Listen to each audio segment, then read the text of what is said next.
All right, good morning. Oh, well, thank you for saying good morning back to me. Good morning, one more time. Thank you. I'm just making sure everybody's alert and you're with me. Okay, so the slide should be loading momentarily, but by a show of hands, how many of you are beginning to feel at times like we're living through an exciting, kind of tech driven, but sometimes dystopian episode of The Twilight Zone? By a raise of hands, for show of hands. Okay. So, and I had a little video here. Let's see if it's gonna play. Well, there's the do do do do do do do. It was supposed to be like a whole effect, but it didn't go over as well. But we are truly living in an incredible moment where some of the most popular tropes associated with sci-fi film and TV shows, like literally the robots are going to take over, are starting to look like it's kind of plausible and maybe a not so distant reality. Um, oh, the slides have disappeared again. So I'll just keep talking as the slides get loaded. There we are. Okay, thank you for getting that back up. And let's go to the next one. You're going to get this Twilight Zone, okay? Okay, great. So here we are. So case in point, there was a recent headline, which some of you who are based here in the United States might have seen, that was a call for, there was an open letter signed by a number of public figures that was a call for a ban on the development of AI superintelligence. So an AI that can surpass humans in literally every cognitive task. And there were a number of concerns that were raised in this letter around things we're probably all familiar with around concerns of economic disempowerment, job loss, loss of civil liberties. But then human extinction was also listed among the concerns that were raised around AI superintelligence. What an inspiring time to be alive right now, I have to say. We are actually living through one of the most consequential turning points in human history.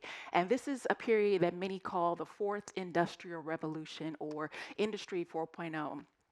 And unlike the revolutions that preceded it, that were defined by a single technology like steam, electricity, computing, the fourth industrial revolution is a reflection of a convergence of multiple technologies. So, of course, artificial intelligence, robotics, the Internet of Things, quantum computing, biotech, many different technologies. And it is the fusion of these technologies and their interactions at the intersections of the physical, digital, and then biological domains. This is what makes the fourth industrial revolution unlike any other revolution that preceded it. And we're truly in a space where every aspect of the human experience, from the way we live every day to how we learn in school, the way we work, and even the way we connect, is being shaped by this convergence of technologies. So, this is an exhilarating and exciting time, of course, but it's also a little unnerving and maybe at times even a little scary. We typically talk about disruption in the terms of how it affects systems. So we speak of disruption as, we talk about automation, we speak about efficiency and productivity. But ultimately, beyond the technological changes, disruption is highly psychological, it's emotional, and it's a deeply human experience to navigate. In any transformation in industry, there's always going to be a story of how we are evolving as humans. The challenge, however, is that when we are living in this time of accelerating change and there's a lot of uncertainty that we're surrounded by, it actually goes against the ways that we are naturally wired as humans. We do not like uncertainty. We are designed to seek predictability, control, and clarity. So when you are navigating a time where your environment or the world feels unstable and this uncertainty element is present, this can actually activate what's known as the threat response in our brains. So this is an area that's controlled by the amygdala. So when we are in an active threat response, this signals to the prefrontal cortex, which is the area that controls executive functions like decision making, planning, and even emotional regulation. This area actually becomes suppressed. And so when you're in an active threat response, you are more inclined to move based off of fear-based reactivity. And so One of the other things that I would love to just raise awareness around is beyond the kind of the threat response that we can be in. There's also a casualty that we can experience in when operating in this state. When you're in survival mode, your creativity can drastically suffer. You might think, oh, I'm going to be cautious or I'm just trying to be efficient, but it's really hard to be innovative and imaginative when you're operating from a survival mindset. And I can share, there we go. I can tell you all that I have learned some really hard lessons about the ways that disruption can shape the way we see ourselves, the way we even see what's possible for us in the world. Life taught me some very difficult lessons through a period of profound personal upheaval that I navigated over the span of about 2.5 years. In September of 2020, I lost my father very suddenly. In February of 2021, so about 5 months later, I was diagnosed with an early stage of breast cancer. And then in January of 2023, I was crossing the street. It was the day after New Year's Day, and I was hit by a car. And I sustained multiple injuries, and the most significant injury was my jaw was broken. The only bone that broke in my body was my jaw. So this was a truly challenging time for me to navigate. And one of the things that I have learned in retrospect in looking at all these different disruptions that I experienced was the relationship and my personal relationship with the future, with my ability to even imagine a future and to even see myself in the future. And this is known as futurity. And when we think about futurity in a sort of philosophical sense, it's not about just imagining futures, but thinking about the associations that we have with those futures. Are those futures full of hope? Do we see ourselves having a sense of belonging and agency? Do we feel ambitious in those futures? And so, a theory, a working theory that I have developed based on my experiences is that when we face disruption, it can jolt our relationship with the future. And I've defined sort of three different reactions that we can have. It can collapse it, it can compress it, or we can experience a combustion. And I'll explain that in detail a little bit later. So let's walk through this first response around experiencing a collapsed futurity in when you face a disruption. And so when I lost my father, I am a major daddy's girl. And so this was truly, my world had been completely turned upside down. And in that moment of navigating tremendous grief, the future completely disappeared for me. It became a blank page. As someone who had always been very passionate and purpose driven, I no longer had a desire or an aspiration that I wanted to pursue. And I truly felt like I could not imagine what the future could even look like me anymore in navigating that time. And this also correlates to what psychologists refer to as the shattered assumptions theory. When you go through something really devastating or severe, it can truly shatter the way you see the world, yourself, and again, what the future might even look like for you. So, collapse, a loss of futurity. Next, compression, when the future is there, but it's really shrunken. And so, when I received this breast cancer diagnosis, the future for me was based on appointments and procedures. I could only focus on what was the next appointment that I had to attend and what was the next procedure. And so I was very focused on things that felt very near term or urgent. And so this is what I'm calling the compression phase of when you experience a disruption. You're very focused on things that are really near term or urgent. And then, of course, again, that means your planning horizons are tremendously compressed. Now, the last description of a response we can have to disruption that might surprise you is when I actually experienced this car accident.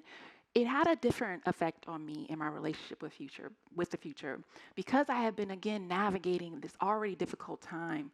But when I had this effective near-death experience, I could have, people get hit by cars every day and don't get to live to tell about it. It gave me this sense of gratitude for the fact that I was still alive. And it made me think that there must be something on earth that I am meant to do. That's a reason why I'm still here. And admittedly, the fact that my jaw was the only bone that broke, and as a person who was already a speaker, and as you could probably guess, my gift of gab was a part of my life and my identity, it caught my attention in a very unique way. And it made me feel like the words that I would speak going forward would only grow in importance. And so this type of reaction to a devastating or traumatic event is what I'm calling a combustion response, where in chemistry, combustion is when substances can rapidly combine, usually with oxygen, to create either light or heat. And so for me, this experience gave me a new outlook on my life, and a sense that there must be something more for me, that I had to figure out what it was. And this also aligns with what's known by psychologists as the post-traumatic growth experience we can have, where we have a deeper sense of agency, meaning, and creativity following a significant life-altering event. And so, with that being said, I invite you all to just take a moment to reflect, not just on any personal disruptions that you may have experienced, but also even in this present moment that we're living in of accelerating and increasing change, how you think you might be responding and what your relationship with the future could be. Has it collapsed?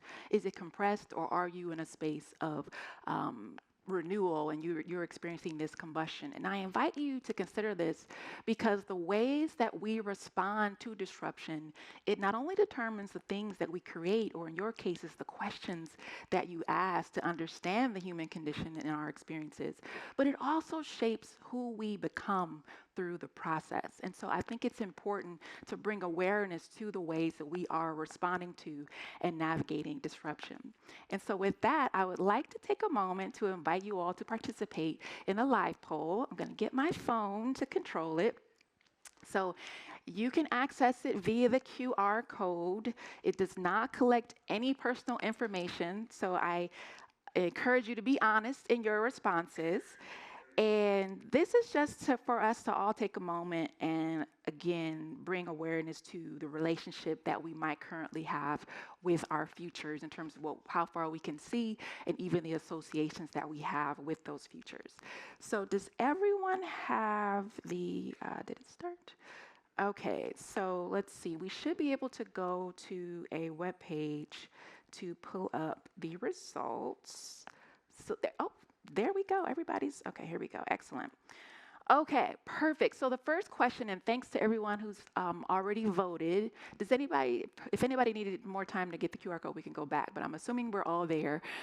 So for this first question, when facing disruption, which instinct describes you best? And I will admit, this is my first time doing this live poll, so I am really curious to see what the results are. So are you a person that tends to brace and protect? Do you wait and see? Do you experiment and adapt, or do you reimagine and design anew?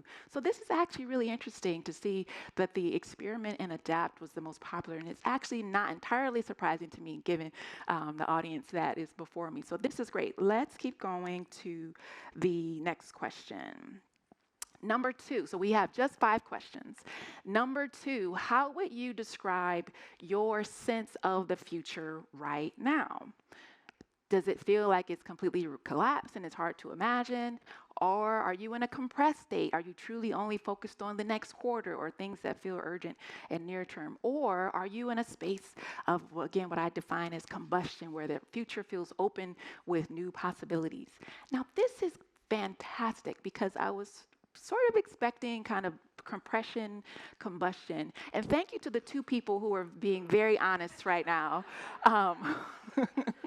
Thank you for your honesty and your bravery to be honest about that. And so this is a really good sense of, as you can see, this range in terms of how we can associate with our relationship with the future. Okay, let's keep going. Next question, number 3. When you think about the future, what's your default horizon? Are you basically only looking out to the next quarter, 1 to 3 years, 5 years? Are you someone, if you're a person in the foresight space, you probably are naturally more inclined to go 10 years plus? Or once again, you are like, I can't even think about beyond this moment. I have no vision of what the future could be. So we're getting a lot of bravery right now. I'm getting to see we're number three. We got 5 people showing they really can't picture it right now. 2 people in the kind of 10-year plus. And I'll be honest, I even as someone who is still building up my futures thinking skills, I tend to be in the 1 to 3 year range as well. And I'm starting to get into the 5. But I'll talk a little bit more about some other projects where I'm going much further out into the future. Okay, let's keep going. Next question. Number 4. When you think about your future work or life, what emotion best describes your feeling? Now, I know it could be a number of emotions, but try to pick the one that best describes it. Do you feel hopeful? Are you curious? Do you feel overwhelmed, anxious, disconnected, or inspired? I think I'm honestly a combination of hopeful and a little inspired in spite of my Twilight Zone um, sentiment that I expressed earlier. Okay, this is great. Oh, this is fantastic to see the range of emotions. So let's keep going. The last question, number 5. How often do you and your teams explore futures that look radically different from the present or from today? So, how often are you engaging in exercises to truly stretch your imaginations about what the future could look like? Oh, this is very fantastic. This is such a nice distribution here.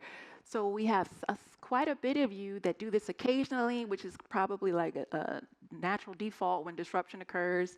Some rarely, if ever, do it. And then it's for some of you, it's built into the culture of your company. Okay, fantastic. Okay, so that was the last question. So thank you all again for indulging me in that. And I just think it's a great exercise, once again, to bring awareness around what our own sense of futurity is and how we envision the future. And to bring it back to share kind of my journey and my journey to reclaim my relationship with the future, I will say this. There were a few things that happened during that really difficult time that were kind of opportunities or sort of whispers from my future kind of calling out to me. During that period, I was working as a science consultant on the series Ada Twist Scientists. If any of you have little ones, anybody seen the series Ada Twist Scientists? Okay, a couple people. So I was working as a science consultant on that show. And about a month after my father passed away, there was a press release about the fact that this great series was being developed by the Obama's production company. And when my name, I was reading the article about it, and when I read my name, once again, I'm in this kind of deep grief fog. It was almost like an out of body experience reading about myself being connected to this show on a global platform that was going to ultimately be designed to inspire kids around the world who also might not always see kids that look like them engaging in science and technology, and that it could give that spark of curiosity and hope for those kids. And so it was that moment where the future started to take shape for me again. When I mentioned it was a blank page, but then it started to take shape again. So this was one example of the future kind of whispering to me. The next example is actually right after I had to have a lumpectomy following my breast cancer diagnosis.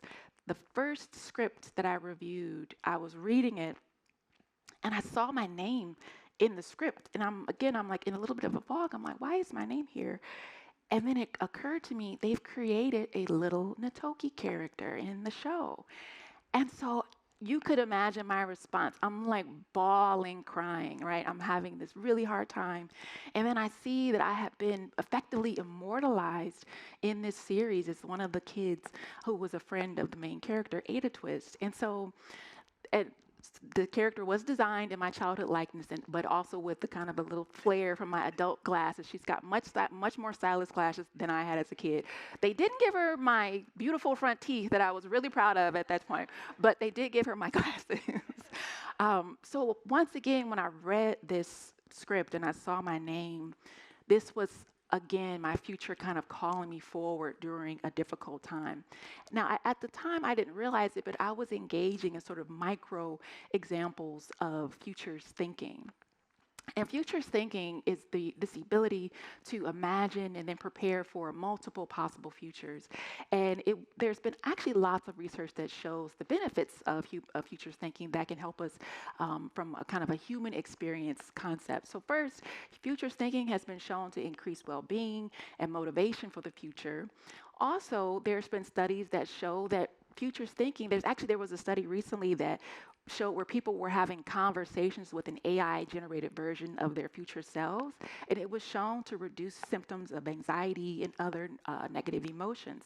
So there's lots of compelling insights around the benefits of futures thinking. And another great benefit is that it can help us build that resilient response when we are facing significant stressors. So futures thinking is a very positive and effective tool that any of us can engage in. So, beyond the kind of human elements and the benefits of futures thinking, it can also help us develop critical skills that will serve us in our work. Creativity, critical thinking, adaptability, which is such a critical skill in this present moment. So, one of the things that I love about engaging in futures thinking exercises is that it gives me a chance to challenge my assumptions. What are the things that might be true today that might not necessarily be true tomorrow? And also, futures thinking is a way for us to stretch our minds in a ways that where we don't have to feel constrained by what's actually true today. So there are things that might not be true today that could be true in the future. And so lots of great skills that we can benefit from by regularly engaging in futures thinking exercises. And particularly when we are navigating the present moment and this ongoing experience that we're going to be in for the long haul, futures thinking can be really effective at helping us override our body's or our brain's natural response to uncertainty. So, when we approach the present moment with mindfulness and curiosity about the opportunities that could lay ahead of us, this activates a different system in our brain known as the seeking system. So, this emotional neural circuitry is responsible for learning, exploration, and even meaning making. And so, when you are getting in a mode of where your seeking system is more activated, this is where you can again begin to get that creativity and imagination cultivation and operate from a space of agency and kind of get away from that fear-based reactivity that uncertainty can bring. And so one of the biggest lessons I have learned through all of these difficult challenges that I have navigated personally is that when you have a very powerful vision, that is one of the most important things that can serve you when you are navigating a time of uncertainty. Futures thinking is not about predicting the future, it's about creating visions of the future that can inform the steps that we take in the present and that can also shape our experiences in navigating the present time.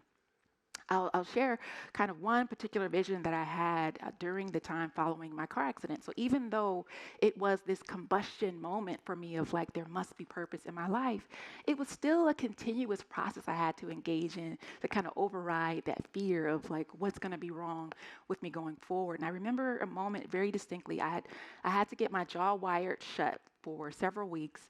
So I had just got my jaw wired shut. I was sitting in a bathtub soaking in Epsom salt, and that fear thought came first around what if you have a speech impediment or you have problems talking for long periods of time following this accident. But then another thought came in, and the thought was, it won't matter how you sound. The goal is not to sound or speak perfectly.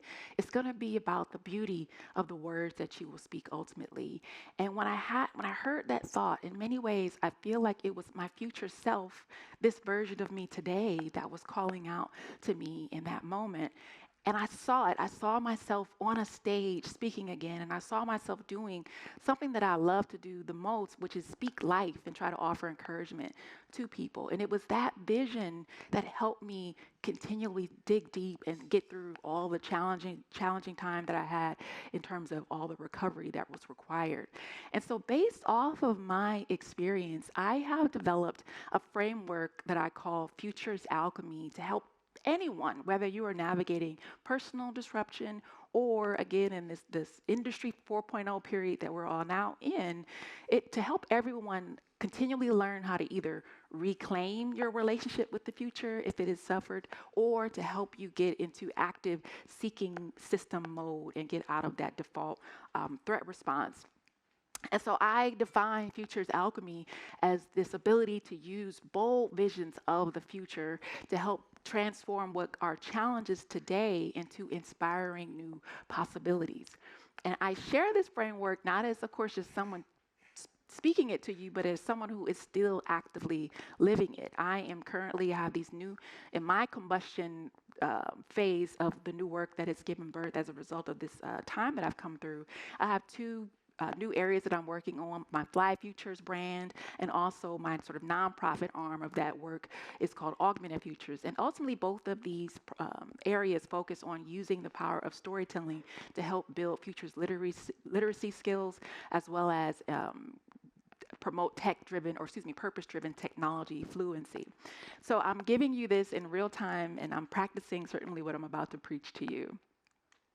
One of the biggest advantages I can tell you as someone who is actively living Futures Alchemy is that it helps build adaptive advantage. It helps you get in a space where you're continually learning, where you're adapting, and where you're evolving, and ultimately continuing to create. So it doesn't matter sort of what happens in the world around you. You're always in the space of being adaptive and with an innovation-centered mindset. And so, of course, each letter of alchemy stands for a step that you can take that's not necessarily it doesn't have to be linear, but a step you can take nonetheless. And so let's walk through with the remaining time that we have left each of these steps. So first, anticipate. I think this one is probably already natural to you all as insights professionals.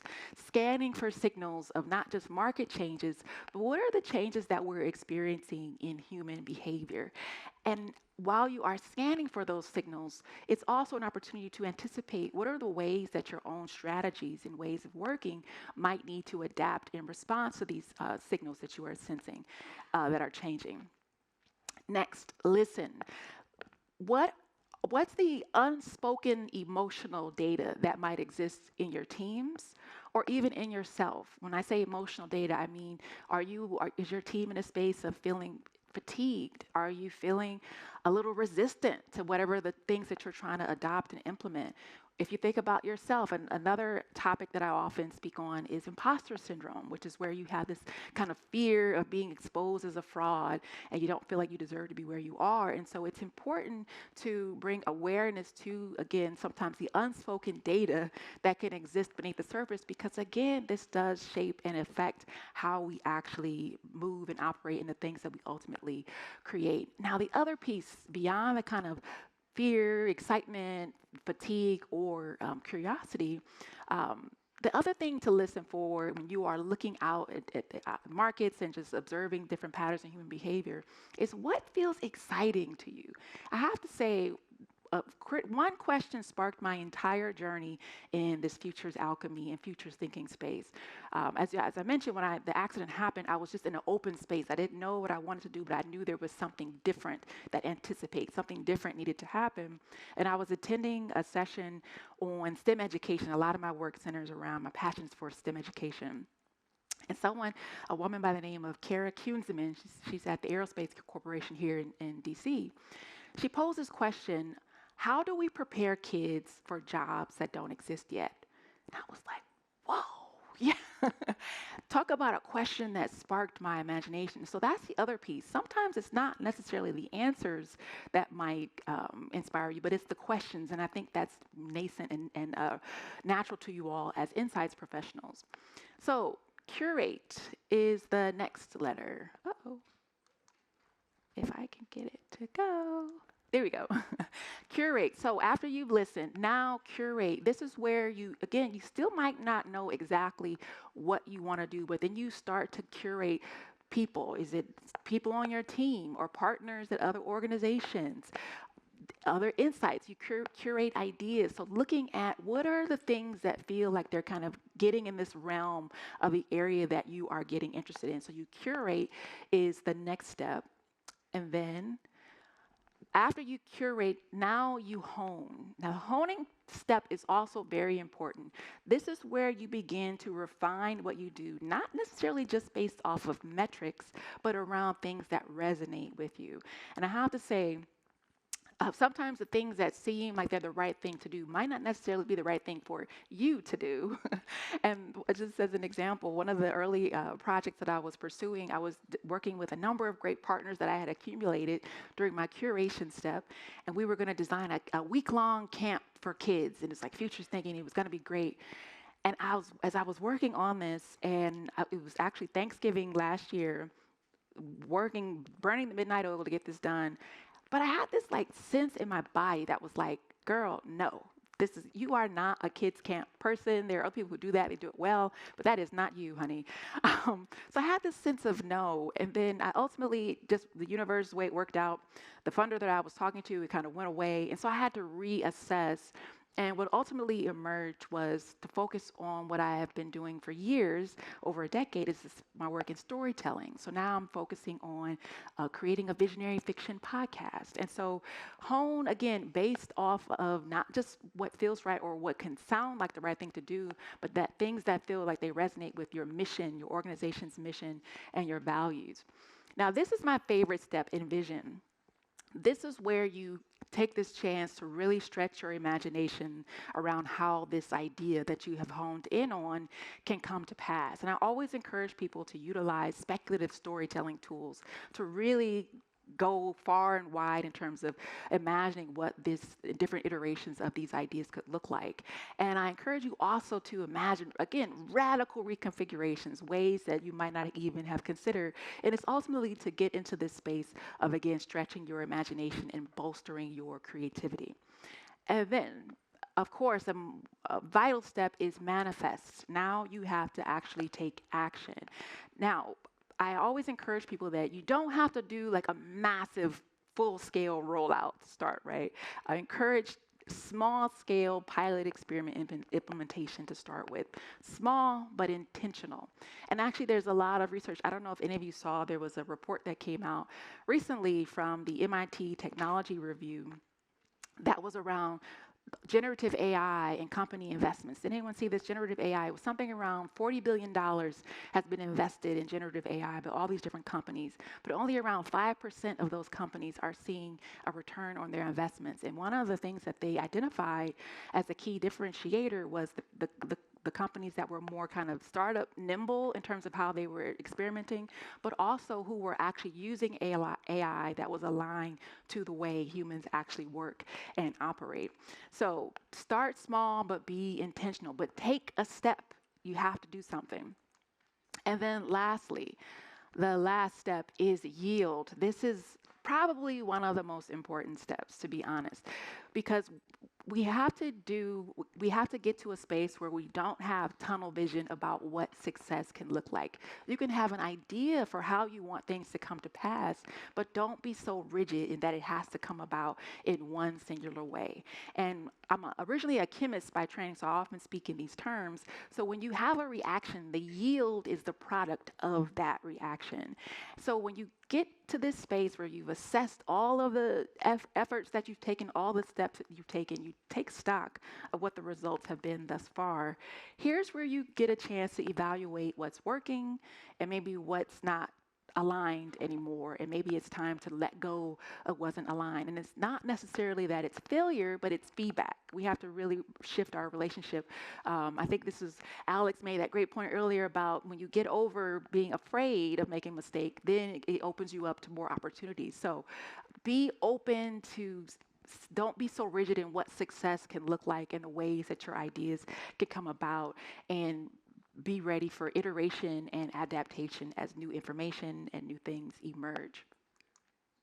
So, with all of this being said, again, Futures Alchemy is something that I believe anyone can apply in your either personal life, in your professional setting. And one thing I encourage people to also recognize is that it's not a linear process. Once again, you don't have to go through each step straightforward or one at a time, but you can go back and repeat certain steps. And I have to admit, I had to yield in making this schematic with ChatGPT. It would not give me only 7. It kept duplicating 1.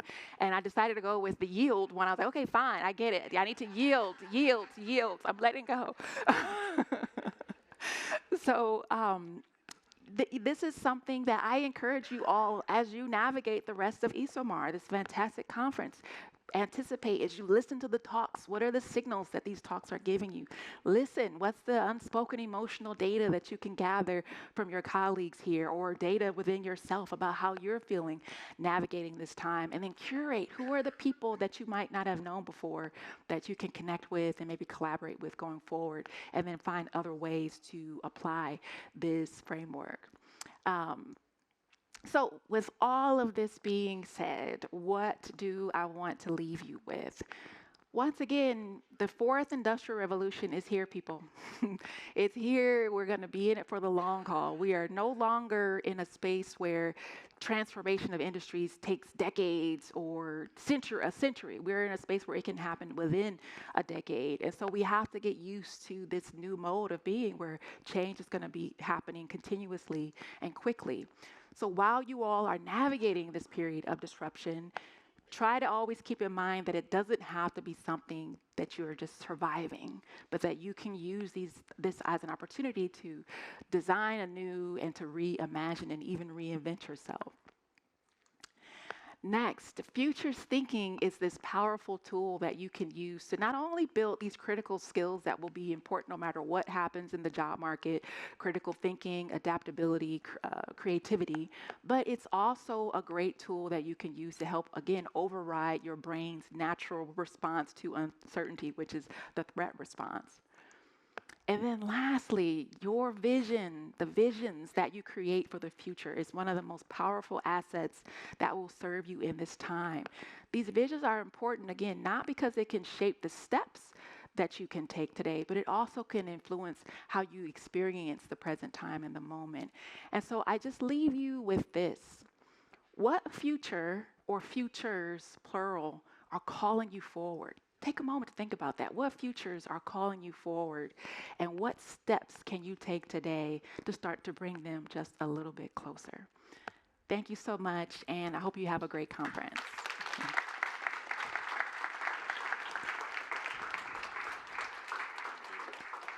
Oh, I'm sorry, can I do one more thing? I forgot. I usually like to do a selfie with my audiences, if you will indulge me. A selfie. So should we say, what do you want to say? Trends, Horizon, ESOMAR? What's the thing you want to say together?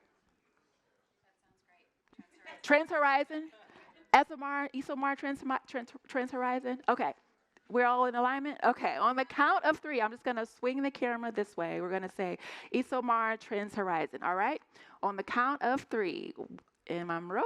Here we go. 1, 2, 3. ESOMAR, Trends, Horizon. Thank you. Thank you.